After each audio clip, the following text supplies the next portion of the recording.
नमस्कार दोस्तों, आपका स्वागत है हमारे इस चैनल में एडवोकेट कृष्ण कुमार त्रिपाठी। दोस्तों, आज कर्नाटका हाई कोर्ट ने मेंटेनेंस को लेके एक अच्छा जजमेंट पास किया और ये जजमेंट काफ़ी यूज़फुल है आप लोगों के लिए, खासकर उन लोगों के लिए जिनके ऊपर मेंटेनेंस के केस चल रहे हैं। और हालांकि ऐसा एक जजमेंट दिल्ली की एक अदालत ने भी दिया था, वो जजमेंट भी है हमारे पास। और ये जजमेंट वो जजमेंट काफ़ी आपस में मैच होते हैं दोस्तों। तो इसमें जो कर्नाटका हाई कोर्ट ने जजमेंट दिया वो ये दिया है कि पत्नी जो है वो घर पर आलसी बनकर नहीं बैठ सकती, उसको भी कुछ काम करना चाहिए और वो अपनी जिम्मेदारियों से पल्ला नहीं झाड़ सकती कि पूरी तरीके से घर पर बैठ जाए और पति पर निर्भर हो जाए। ठीक है, ये जजमेंट दिया है। पत्नी को भी आदेश दिया है कि तुम भी कमा कर खाओ। इसमें कहानी कुछ ये थी, हालांकि जजमेंट का लिंक मैं आपको दे दूंगा। तो जजमेंट के लिंक में नाम नहीं लिखा हुआ है पार्टीज़ का, क्योंकि अक्सर ये होता है कि फैमिली मैटर्स में नाम नहीं लिखे रहते हैं, क्योंकि इससे जिनके नाम लिखे रहते हैं हस्बैंड के या वाइफ के, उनकी बदनामी होती है। बाकी केस नंबर उसमें है और क्या कहते हैं पिटीशन नंबर वगैरह सब दे के रखा है। जजमेंट आप कॉपी कर लीजिएगा, मैं लिंक डाल दूँगा जजमेंट की। तो इसमें कर्नाटका हाई कोर्ट का ये कहना था कि पत्नी जो है वो पूरी तरीके से पति पर बोझ बनकर नहीं बैठ सकती है। इस केस में ये हुआ था कि हस्बैंड जो था, हस्बैंड के ऊपर 10,000 रुपीज़ पर मंथ का मेंटेनेंस ऑर्डर हुआ था और हस्बैंड का एक बेटा भी था, उस पर 5,000 रुपये का ऑर्डर हुआ था और मानसिक प्रताड़ना के लिए 3 लाख रुपए का आदेश अलग से किया गया था। ये घरेलू हिंसा का मुकदमा है, धारा 12 के तहत लगाया गया था। इस व्यक्ति की वाइफ और एक बेटा है। तो इस व्यक्ति ने जो कोर्ट का ऑर्डर हुआ उसको इसने सेशन कोर्ट में चैलेंज किया था।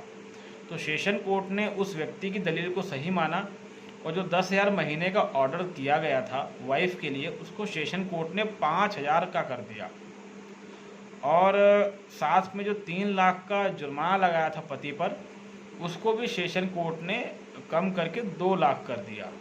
पत्नी को सेशन कोर्ट का ये जजमेंट बिल्कुल हजम नहीं हुआ। पत्नी ने हाई कोर्ट में अपील कर दी। तो जब हाई कोर्ट में पत्नी ने अपील कर दी तो हाई कोर्ट ने पत्नी की अपील को खारिज कर दिया और हाई कोर्ट ने ये पाया कि ये महिला पहले भी जॉब करती थी और अभी ये नौकरी छोड़कर बैठी है और पति के ऊपर बोझ बनने का प्रयास कर रही है।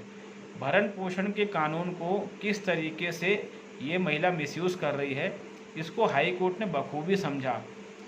इसके बाद हाई कोर्ट ने ये निर्णय दिया कि जो पत्नी है वो पति पर बोझ बनकर, आलसी बनकर घर पर नहीं बैठ सकती, उसका भी कर्तव्य है कि वो कुछ काम करे, कमाए।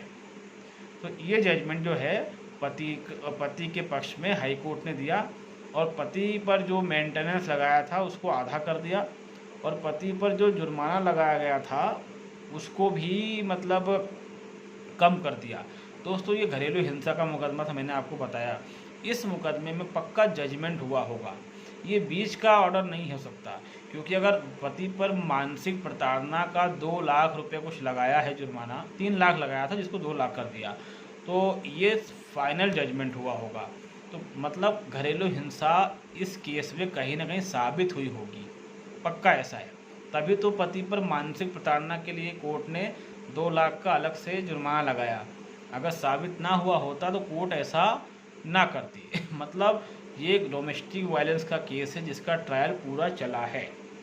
ठीक है दोस्तों, तो हालांकि इसमें तो कहीं ना कहीं पति के फेवर में जजमेंट आया, लेकिन स्टार्टिंग में पति के खिलाफ भी आया और जो मेन जजमेंट है वो पति के खिलाफ है कि इसमें घरेलू हिंसा साबित हुई होगी। साबित हुई है तभी तो जो पति है उसके ऊपर मानसिक प्रताड़ना के लिए अलग से 3 लाख का आदेश जारी किया कि पति अपनी पत्नी को मानसिक प्रताड़ना के लिए 3 लाख का जुर्माना देगा। इस केस में ट्रायल चला है और इस केस में कहीं ना कहीं पति अपराधी साबित हुआ है। लेकिन ऐसे रेयर केस होते हैं जहां पर पति अपराधी साबित होता है, क्योंकि उसको साबित कर पाना बहुत मुश्किल रहता है। खैर, उससे कोई मतलब नहीं, लेकिन फाइनली पति जब ऊपर गया तो उसको राहत तो मिली, 10,000 से सीधा 5,000 का मेंटेनेंस ऑर्डर हो गया। तो ये भी एक अच्छी बात है। तो दोस्तों जजमेंट अच्छा है ये, और आप लोग इसको डाउनलोड ज़रूर करें। ऐसा ही एक जजमेंट दिल्ली की कोर्ट ने दिया था, और दिल्ली की कोर्ट ने ये जजमेंट, मतलब उसके शब्द बिल्कुल यही थे कि पति पर बोझ मत बनो, खुद कुछ करके कमाओ। दिल्ली की जिला कोर्ट का जजमेंट था। हालांकि जजमेंट जिला कोर्ट का है, हाई कोर्ट का है, सुप्रीम कोर्ट का नहीं है, मगर अच्छा जजमेंट है। इसके अलावा दोस्तों अगर अभी एक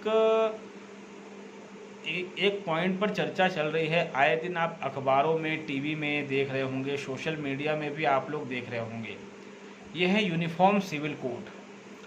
यूनिफॉर्म सिविल कोड को लेकर जो चर्चाएं चल रही हैं और जो बाज़ार गर्म है इसका, तो देखिए इंडिया में क्या है कि हर कानून जो है कहीं ना कहीं वोट बैंक की बलि चढ़ जाता है। यूनिफॉर्म सिविल कोड का मतलब है समान नागरिक संहिता, मतलब सबके लिए एक समान अधिकार। अब मैं किसी और की बात ना करते हुए सिर्फ पुरुषों की बात करूं, तो क्या समान नागरिक संहिता आने के बाद पुरुष आयोग बन जाएगा? क्योंकि पुरुष आयोग पर पिटीशन लगी थी जिसको सुप्रीम कोर्ट ने परसों खारिज कर दिया। अब सुप्रीम कोर्ट ने ये कहते हुए खारिज कर दिया कि ये एक तरफा पिटीशन है, जबकि हकीकत ये है कि हम एक तरफा नहीं, हम तो दूसरा पहलू बताने आए थे। एक तरफा तो आप महिलाओं के अधिकारों की बातें कर करके पुरुषों को मार रहे हैं। इसके बाद सुप्रीम कोर्ट जज ने ये कहा कि आपके पास पुरुषों की डेथ की जो आप बता रहे हैं, आत्महत्या, उसको लेकर क्या आंकड़े हैं? मतलब सुप्रीम कोर्ट को यही नहीं पता कि हर साल महिलाओं से प्रताड़ित कितने पुरुष आत्महत्या कर लेते हैं। उसके बाद सुप्रीम कोर्ट जज ने ये याचिकाकर्ता से ये भी कहा कि आप हमें ये बताइए महिलाएं कितनी आत्महत्या करती हैं। मतलब जो बात सर्वविदित है, NCRB national crime record bureau की रिपोर्ट है कि हर साल महिलाओं की तुलना में लगभग 3 से 4 गुना अधिक पुरुष आत्महत्या करते हैं। ये बात सबको पता है, सिर्फ सुप्रीम कोर्ट के जजों को नहीं पता है। तो ये बड़े अफसोस और शर्म की बात है। यूनिफॉर्म सिविल कोड की बात की जा रही है, तो सवाल ये है कि यूनिफॉर्म सिविल कोड के अंतर्गत क्या पुरुषों को समान अधिकार मिलेंगे? क्या महिला थाने जैसा पुरुष थाना होगा? क्या राष्ट्रीय महिला आयोग जैसा पुरुष आयोग होगा?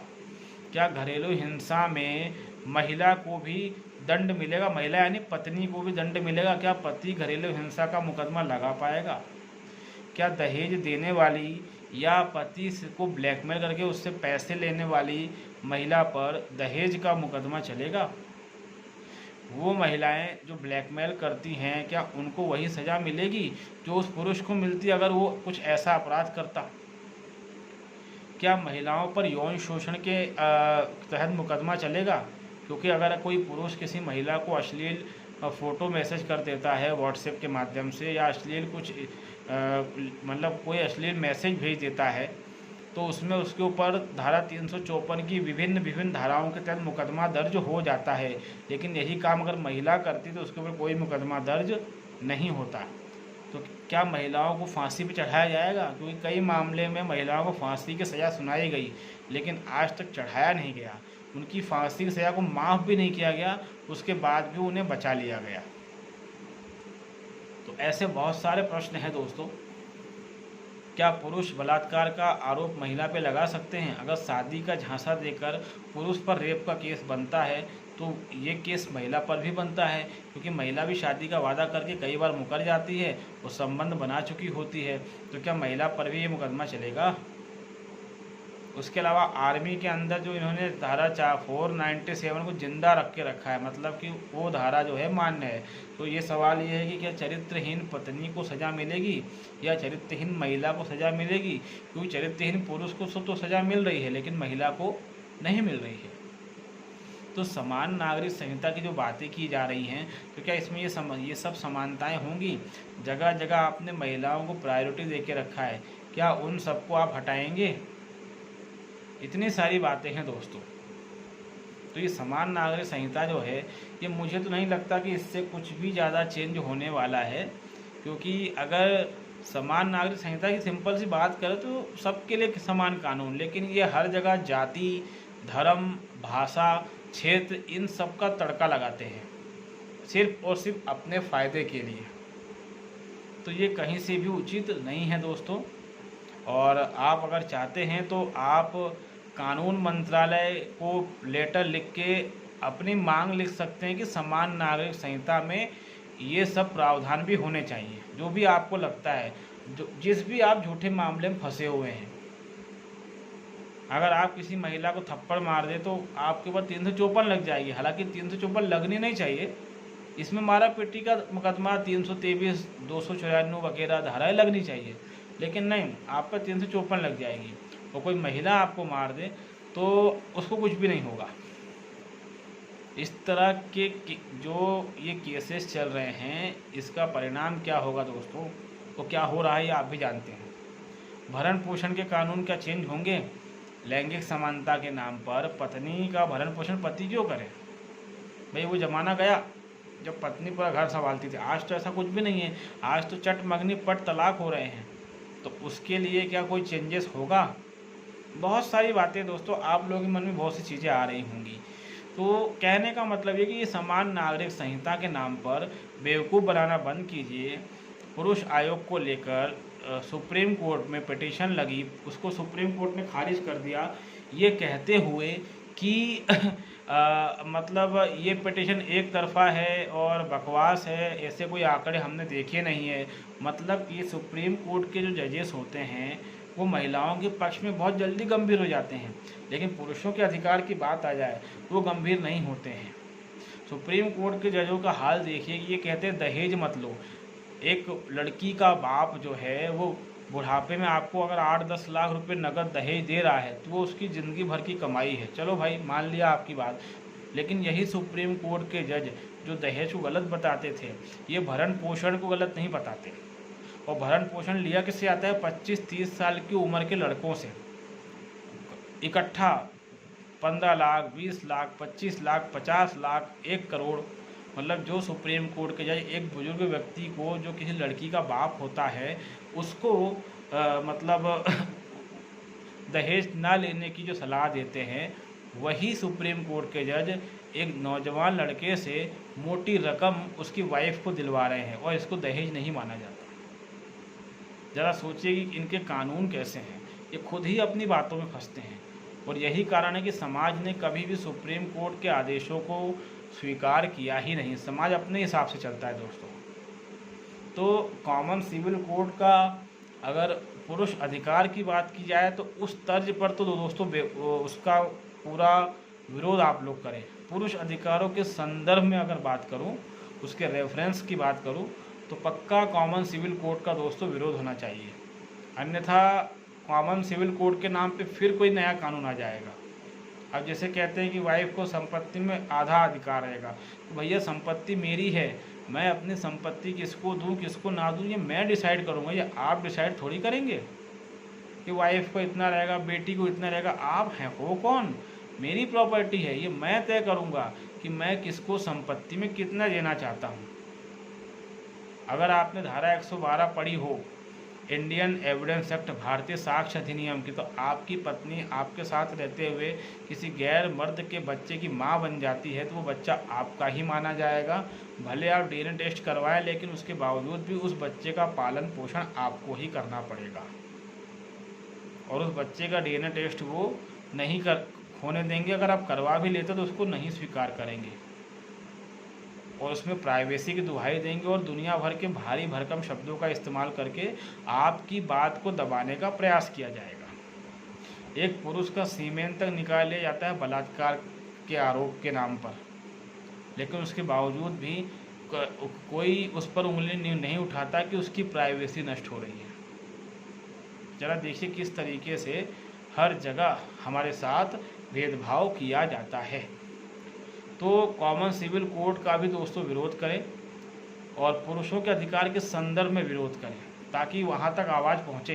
सरकार ने ही कहा है कि लोगों के देश के नागरिकों से सरकार ने ही राय मांगी है, तो बेहतर हो अपनी राय दें, ठीक है। और कई लोग हमारे ग्रुप में ऐसे जुड़े हुए हैं जो सच में बहुत ज़्यादा गए बीते हैं, मतलब उनको यही नहीं पता कि कानून मंत्रालय का अगर एड्रेस ढूंढना है तो गूगल में सिर्फ टाइप कर दो, पूरा एड्रेस दिख जाता है।